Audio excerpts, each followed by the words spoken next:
మన ప్రభు అయిన యేసుక్రీస్తు నామంలో మీకు మా శుభాభివందనములు.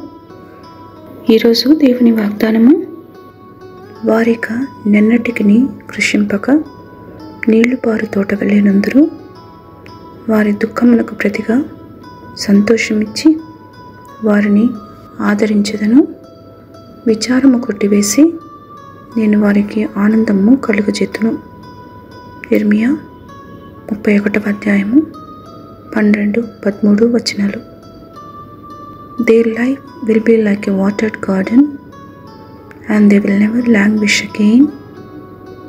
For I will turn their mourning into joy, and will comfort them and give them joy for their sorrow.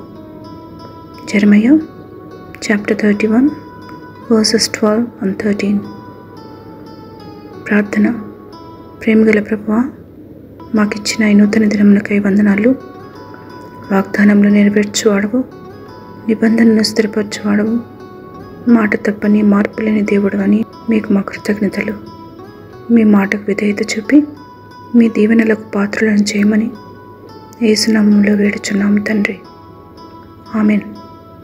Have a blessed day. God bless you.